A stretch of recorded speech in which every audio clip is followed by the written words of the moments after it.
fire department. Oh, wait, never mind. Fluffy says that it's he's smudging the house. Yep, smudging the house. He's been stressing how important it is to indulge in psychic hygiene. Yep, move that energy. Well, okay, I'm gonna go over here and chew on Fluffy's foot. I'm gonna go smudge the foot so it smells better. Get rid of all that bad juju. You don't want his other foot to fall off. Remember, look us up on With the Fluff. Love ya. Bye. Ow.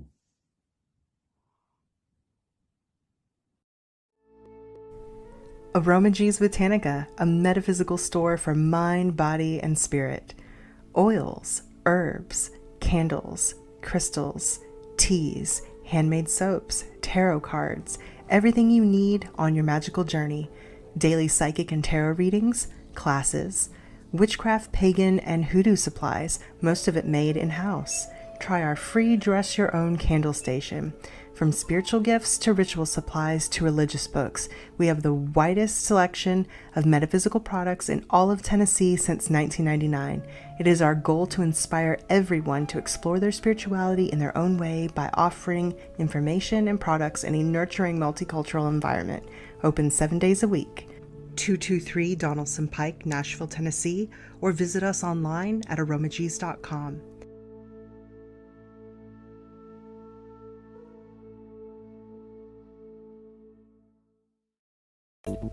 Thank you for tuning in to Pagan World TV. Welcome to the Gayle Tracey Mull Show with Gayle Tracey Mull.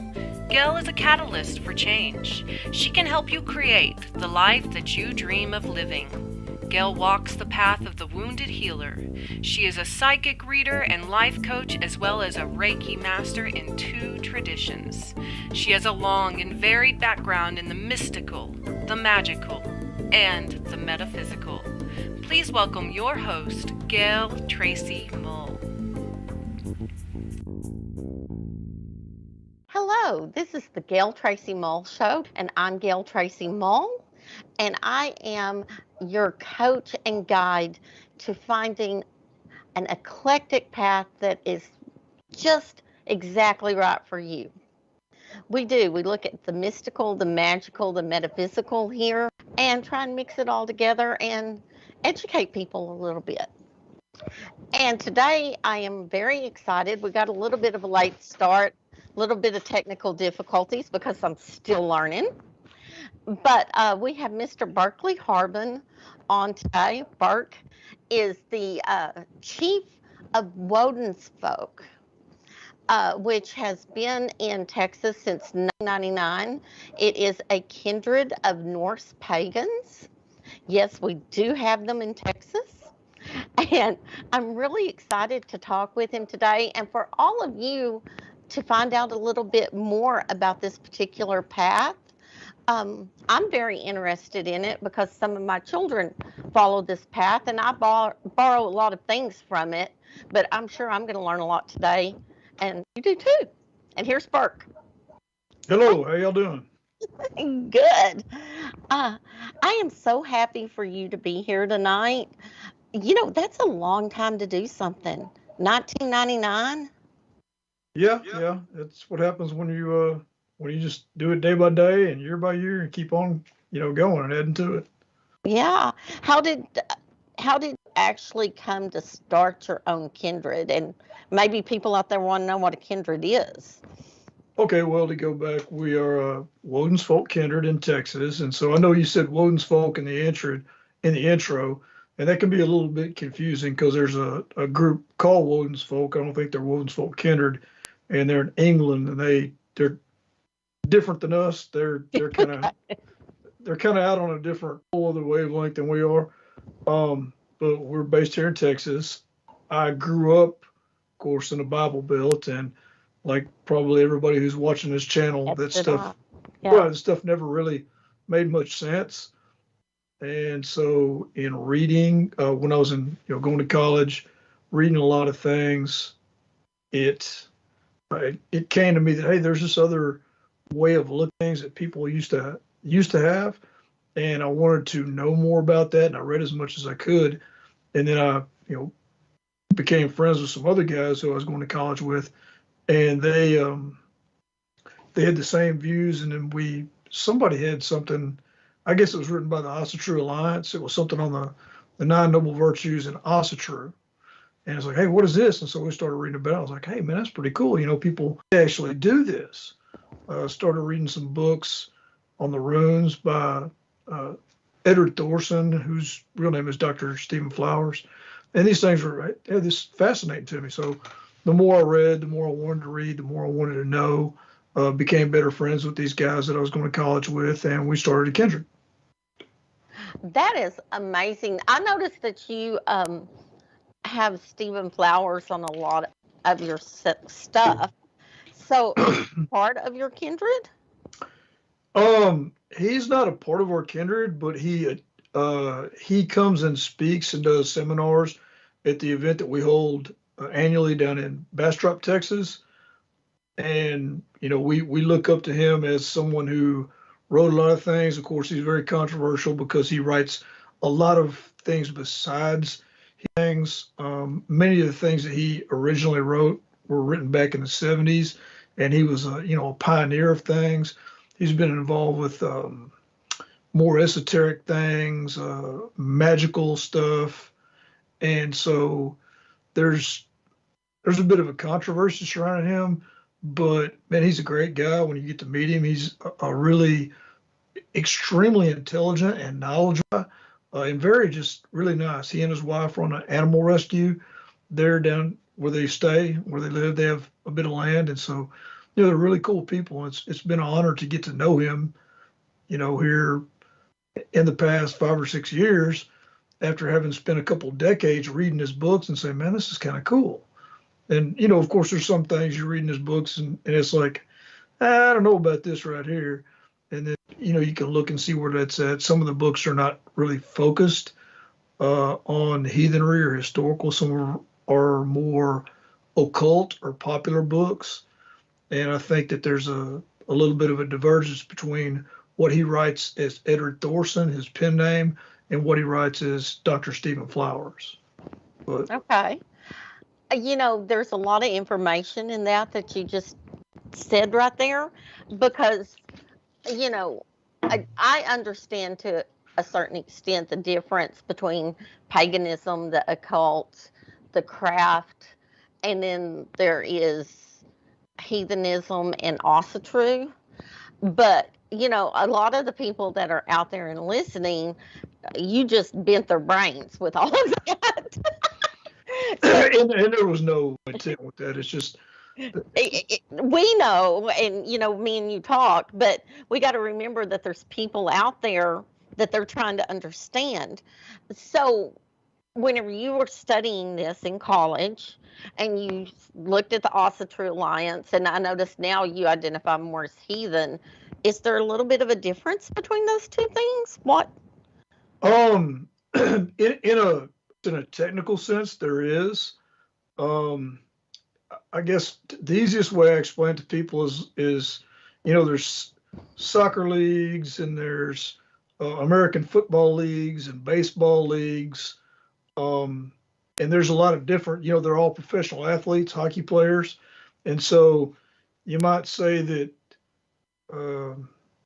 the hockey player the hockey players are like the pagans, and the basketball players are like the Wiccans, and the heathens are like the baseball players or whatever.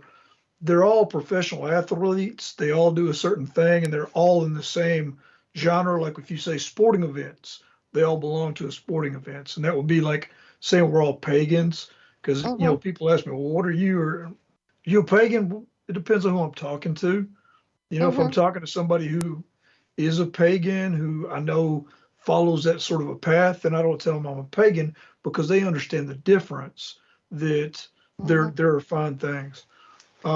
Whereas if I'm talking to somebody who's your run-of-the-mill Christian, and it's a short interaction, maybe at a restaurant or at a job, yeah, man, I'm a pagan, and we just leave it at that.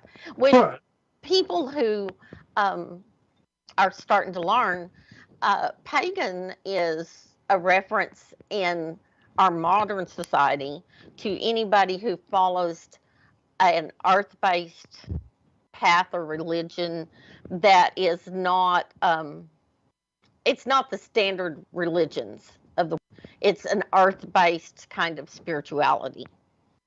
It's definitely more connected to nature, looking at perhaps gods and goddesses, but looking at them as a personification of nature. Would you agree with that? Yeah, to a very large degree, it is a natural thing.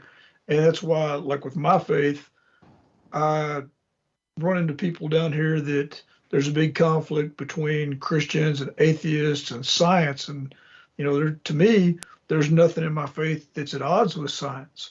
There are things that we don't understand how they function, but I can look at the creation story of that they say creation story. I prefer to call it a discovery story of the Germanic peoples, and then look at standard science that you're going to go and find in college, like anthropology, archaeology, even physics, and say there's nothing here that's at odds.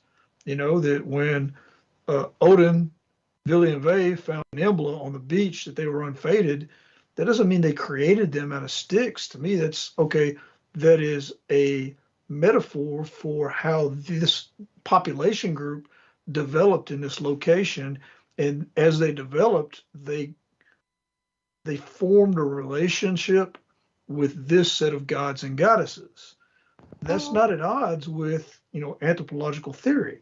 When you look at, say, Gununga Gap and Muspelheim and Niflheim, and how these forces, these sparks and this ice, you can look at that as polarity in the Big Bang, these things being generated from, nothingness to energy to matter. And so, you can go on and on with that. And so I agree with you. I think that people who follow these alternative faiths, we view the world in a little bit different way. And it's like you started out in college. It made more sense to you whenever you got to looking at it. And people who think that it's easy to go the alternative route, again, this is something that it's about, you have to think about it. It's not preset out for you. You're figuring out your own path, your own spirituality. Yes, and we are going to talk about some of the wonderful publications that we folk have put out. So I want you to stay tuned for that. And we are having some discussions about just Norse paganism and what it's like to be a Texan, because I'm born and raised in Texas too. I was born and raised in the Bible Belt. I know how you feel, Berk. Yes, ma'am. I really do. Yes, ma'am. We were supposed to be joined by Dawn Thomas, but she was a little bit under the weather tonight. So hopefully we'll have her come back and do a show all of her own on another day. Yeah, that'll be a good thing for your viewers. Yes, absolutely. She actually has a degree in Celtic Studies, or a certificate, and she is wonderful. She has her own YouTube station. So I'm sorry I missed her, but shout out to her. Hope she gets to feeling better. And we were going to talk about some of the wonderful books that Woden's Folk Kindred has put out.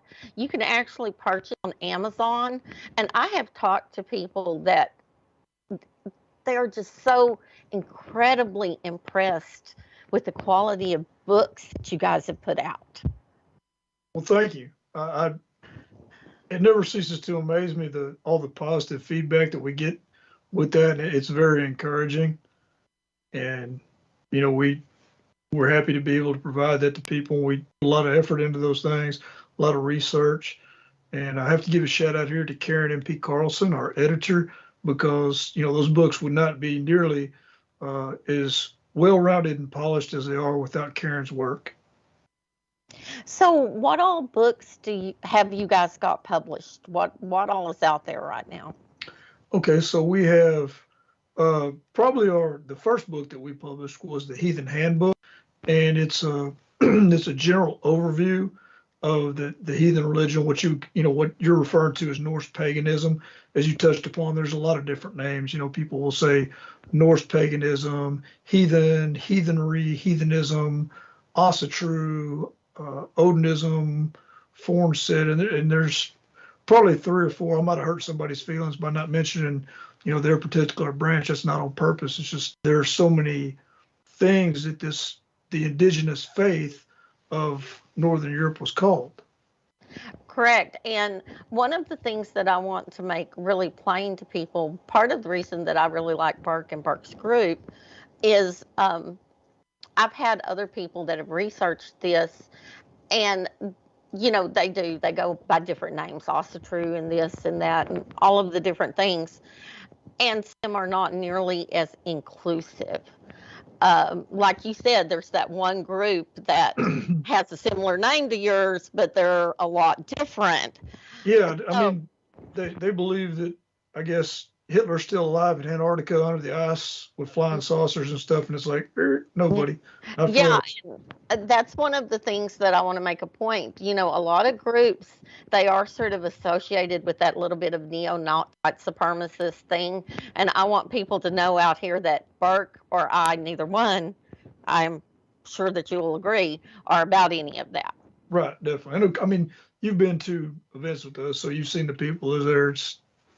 There's a large variety, okay? I actually, whenever I attended the event where I met Berk, I went with my daughter partner, Mariah Hill, that's going to be on next week with me. And she is so thoroughly impressed with you. She is such a researcher. And it's so weird because the week before y'all came to that event, I was in her town in New Mexico. We stopped off there we were coming back from a business. You were taking a delivery out to California, and we stopped there. And one of the guys that she was talking about getting a Kinder together with is actually the night clerk that checked us in at the hotel. Oh, that is so funny. It cool. Is a very small world. It is. But, that is to gay women. And Mariah has a Hispanic last name. And I am not necessarily follow a heathen tradition, although I'm very interested in it and I do know quite a bit about it. And we were perfectly happy at Berk's event. So I want you guys to understand that if you're wanting to learn and experience something and you go out and you check out Woden's Folk Kindred, as long as you treat them with respect, they're going to respect you. Right. Yeah. And we're going to respect you even if you don't respect us. We're just going to ask you to leave respectfully. That's it. That's it. I mean, if you come to have fun and learn. And I think that's for all of us. But I did think it was sort of important because I do think that there is a misunderstanding with some people out there that they would think that this is sort of, but some people can get the wrong impression. I'll put it that way. And a lot of that is, because there is some of that out there. We know this. But a lot of it is that it's a Northern European religion. So the preponderance of people who practice it are going to be people of Northern European descent. So when you're looking at these groups, if you look at, pictures, most of the people are going to be of Northern European descent. Mm-hmm.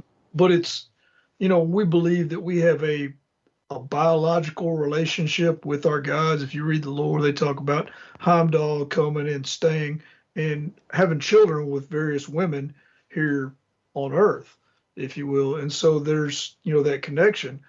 But we believe, like I said, in science and basic math. And so if, you feel like you have a biological DNA connection with the gods, and then you have a biological child with somebody else, well, guess what? That child has a biological relationship with the gods too. I mean, it's just basic math. Actually, whenever Mariah looks at her ancestry thing, because we get all of these ancestry DNA things, she actually has a lot of Northern European. So go figure. The name is just different. I think that that's sort of the thing. We're all a melting pot now, and you really need to find what speaks to you and speaks to your heart.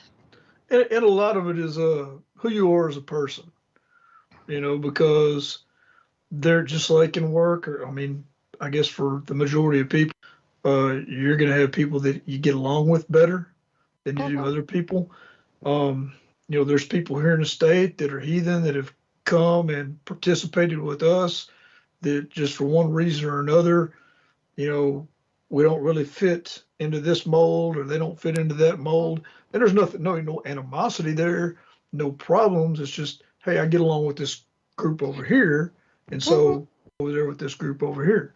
Yeah, it's just, it's like you go and experience a couple of different churches until you find the right one. Right. And that's what gotta find the one you fit. That's what I really like about the Yule that we have down at Bastrop is a lot of these different kindreds and tribes. Everybody shows up and it's, hey, we're just having fun. We have this nice big feast. We have some good speakers like Dr. Flowers, Tugger, various people that have come and given lectures, talks at the event. But the Freeth, the coming together we usually do a bloat to Frigga, the All Mother down there. So it's a really good thing. And that's they inspire us to do a lot more, to put things in like the work you talked about going to the publications, the book. We do that for people to enjoy. I mean, we've already done the research. We wouldn't know the things to write the books, not having done the research. And going back to the Heathen Handbook, that was the impetus for the Heathen Handbook. It has over 100 sources because when we were all in college and looking for this stuff, it's like, well, you have to go to this book over here and that book over there. All these different books to get this one little piece of knowledge here that interacts with this, that interacts with this. Like it says in the Harbin, one word builds onto another word, one poem builds onto another poem, and then you have that book. And so we were trying to find out that comprehensive, I guess, worldview, that religious feeling and practice that our ancestors. And so we wanted to write that book so that the people who came after us could say, hey, I can just pick up this one book and I can read this book and I can glean all this information from these various sources. And that's why we also have the bibliography in there so that, if you want to go and read what that source actually says, you just flip right back here and say, okay, well, this is from Tacitus or from Saxo Grammaticus or wherever it came from. I was really impressed whenever I looked at your books that they're compilation books and there's not an author because it's a contribution by all of you. And if I understood you right, actually the proceeds from that publication or your publications go into your group fund to do events and promote and help with the different things. Right. And that's why, unlike some groups out there that you see, national groups that are charging people to go to their bloats, that are charging people to go to their events, we don't charge anybody ever to go to any bloat, to any, because, those people, I personally feel, who you are. If you were charging people to go and honor the gods, then you're wrong. Now, that being said, charging somebody to enter church. Yeah, you don't see that.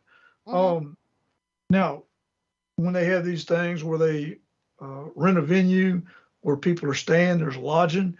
Yeah, I mean that's fair that you're paying for the lodge, or if they have a big catered meal and you're paying for the meal, that's fine. But I've seen groups that want them $70 to attend the bloat if you're just attending the bloat that day, and I'm like, how do you look at yourself after you charge somebody $70 to go honor the gods? That's to me, that's ridiculous. And hospitality is supposed to be a virtue. And yet, if you go to any one of these churches in the Bible Belt, somebody's going to come up to you and be like, Hey, how you doing? My name's Jimbo. Come on in. There's a seat over here for you. You can park your car over there. And after church, you come on down to KFC with us and get some chicken. You know? Mhm. And it's the same that uh, thing of hospitality, and that actually goes back to the Celtic tradition. Hospitality was one of the things that was honored above all others. How you treated other people and how you honored them. Um, And that's why it's we try really how you to were measured. yeah, and that's why we try to operate the way like you said, and the proceeds from those books, we use those for things like when y'all came out to the midsummer, that was all free. The menu was paid for by the Right. proceeds of that, the food, the catering and all that. And so that's what we try to do with that because it's I understand a lot of people have approached me with different kindreds that they're scared as far as being public and being seen because of the backlash by the Christian community uh, Hmm. down here. I understand if you have some kind of a reticence about your hospitality, inviting people in because of that, but there's just too many people in our community that are they're closed-minded, like who are you and what are you doing, or no, man, reach out because that's a sign of strength. Yes, You know, and I think people are so thirsty for knowledge. Even if they don't want to follow this path, they may have a family member that does. And uh, they need to be able to feel like they can go and be accepted and not to feel so strange about things. But we're going to run out of time, and I know okay. that one of the books that you just put out, Heilweger, I am really excited about this book, people, because it's sort of like a pagan Norse version of AA, if I understand it correctly. Yes, ma'am. So with the Halvager, I had a friend of mine who came to me. His name is Logan Chadwick. He's a great guy, and he had gotten involved. He'd gotten himself addicted to meth, and he was really messed up. And he came to me. He was heathen, and I mean, it's hard to hard to express how much it hurt me that this guy, he was a really strong, physically active, just a rope, just like a very much a man's man, like your nephew Brad. Imagine Brad being strung out on dope and skinny and Hmm. messed up and asking for help. And I couldn't do anything for him, you know. And he said the only thing I think was I could go to this Christian program, and it's a Christian halfway house, and they do this stuff. And I told him, like, man, bro, go do that, because if the gods can't give you that, then you need that. You go to Hmm. Jesus and get that. You need to get that. But it hurt my heart, and so I was talking with Thorstein Mayfield about this, and so we said, we need to come up with a program for heathens, and that's why it's also specifically in that book that it's inclusive for Wiccans, pagans, whoever you are. If you need that help, it's for you.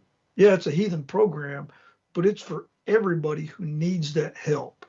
And so, we went and researched this stuff and came up with this, the book, the 9-step program that parallels the 9 noble virtues because they exist. I mean, some Hmm. people have controversy about them because modern invention.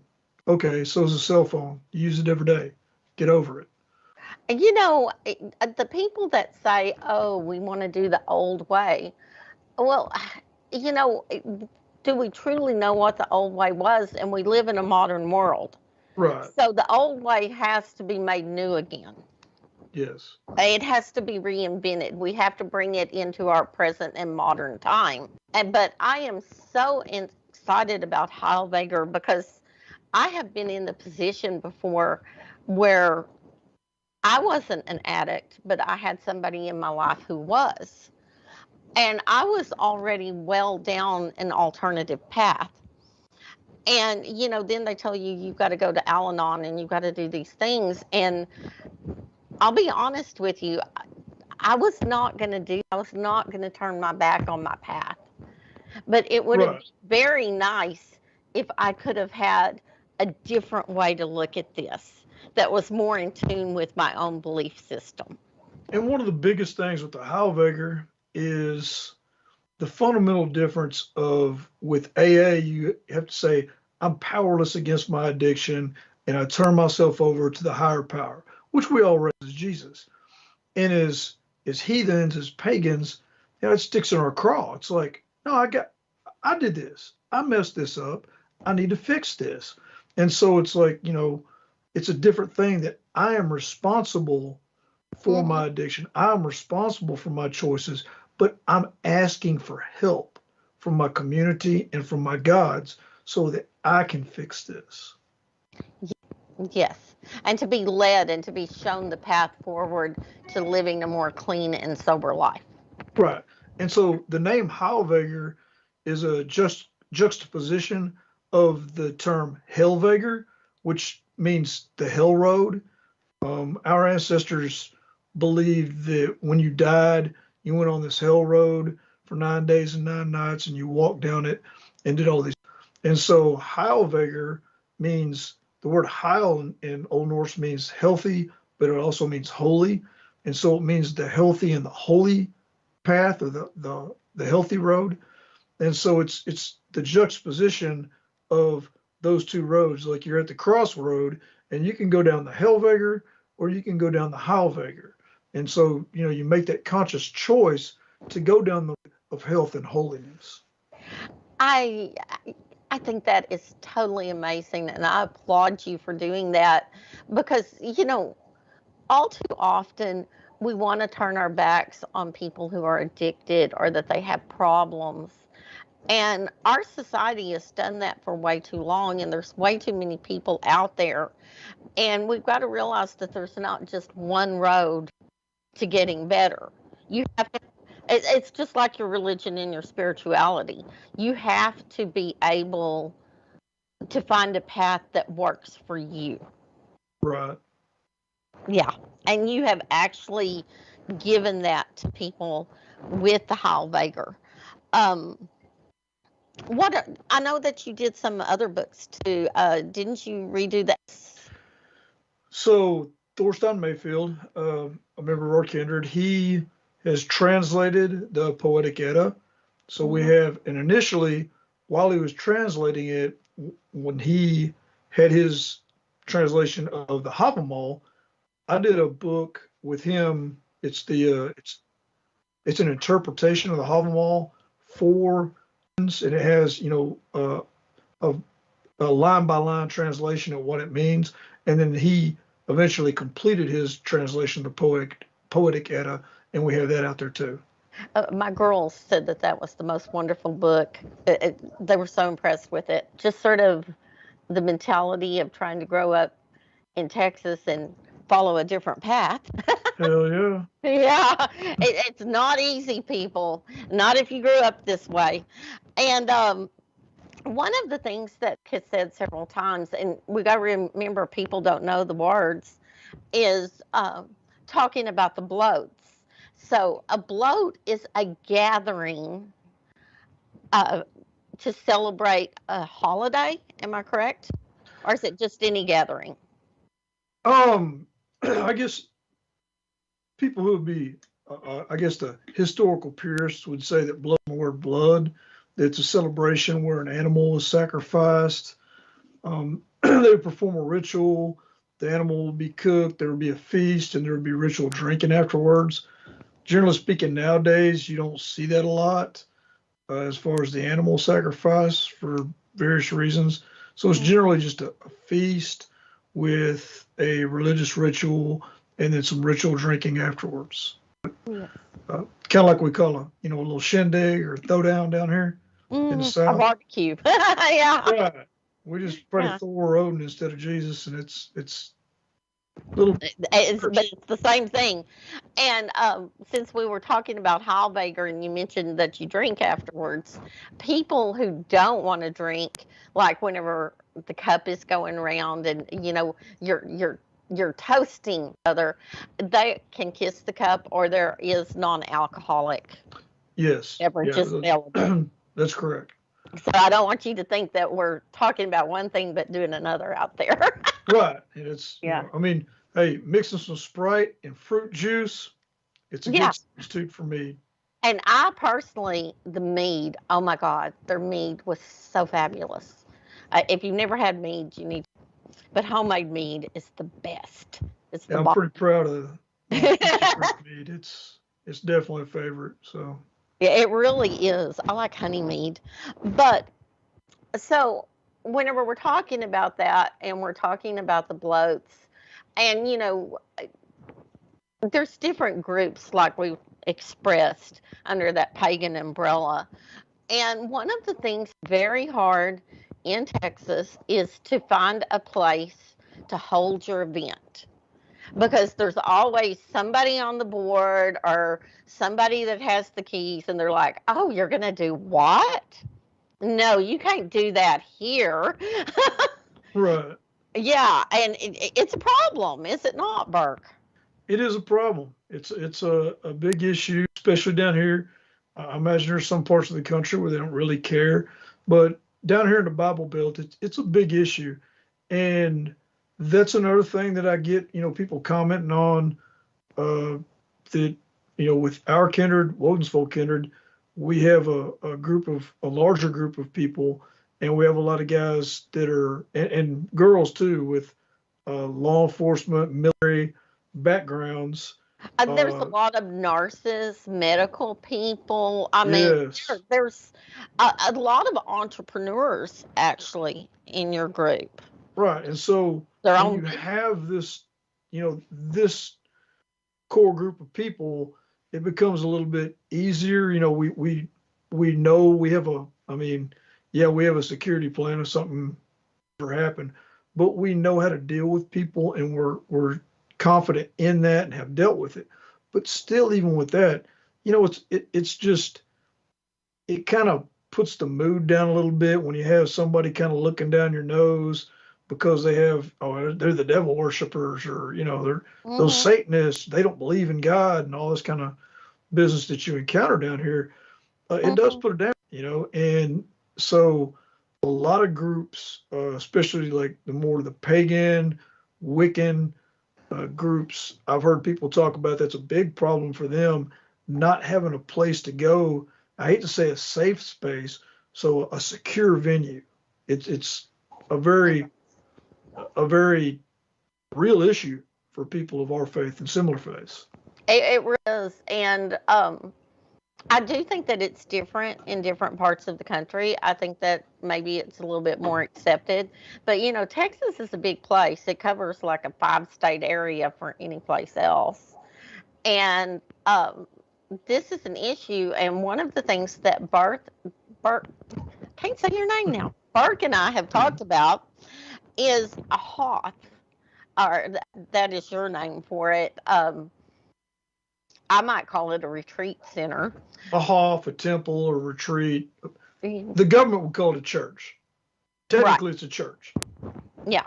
But it is actually, we've talked about a piece of land that different groups could perhaps contribute or rent above, or we would have to figure out how to do that. And they would have to be a stable group. They would have to be somebody that brought something to the table, so to speak. But where different people could come and they could participate with the different people, and that people could come together and mingle, but then they can actually go back and celebrate with their own group. Well, And and that that's would one of be the a hawk. things that we have in line. Next we've gone through all these hoops and lining these things up, and of course you have to line up the financing with the bank and do these different things that we've been working on. And we're right there. But when we do, make close on that piece of land and get something built, it's our intent that we want to reach out to other, I guess, the greater pagan community and say, hey, look, check it out. We have a venue. If you're interested in this venue, holler at us, because it's a safe, a secure environment for you to have your things. Maybe druids or Wiccans or And other. which is, and now I don't know how you feel about this, but do talk about the fact that there are Satanists, and we get branded with that Satanist thing a lot. I know, and there are Satanists out there, but they're really actually pretty few and far between. Am I correct in that?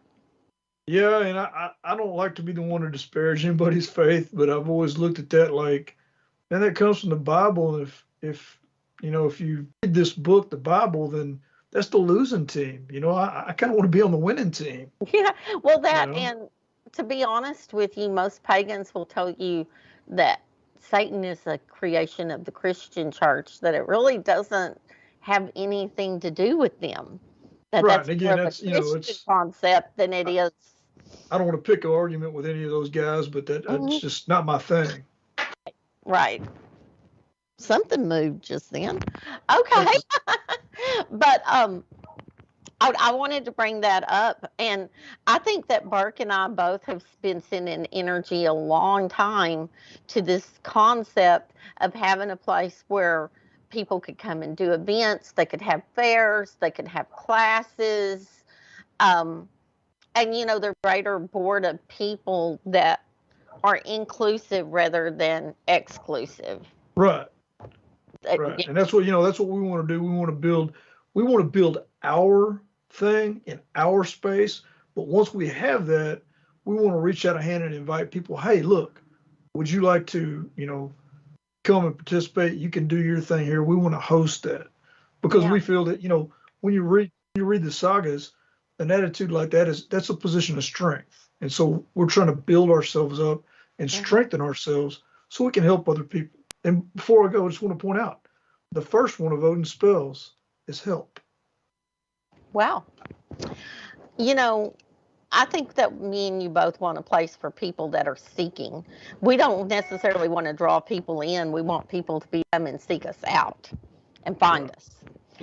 And unfortunately, we are going to have to sign off. We're at the end of our time. Next week, I'm going to have Miss Mariah Trujillo, who is one of my real helpers, and we are going to talk about shadow work and ancestry work. Okay, next week. I'm Gayle Tracey Mull, and this is the Gayle Mull Show. And please tune in next week because you just never know what you're going to hear here. Well, thank you for having me on. Thank you. Enjoyed it.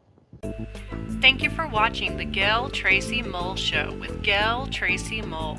If you enjoyed the show, please leave a like and comment and subscribe. Tune in next time on Pagan World TV.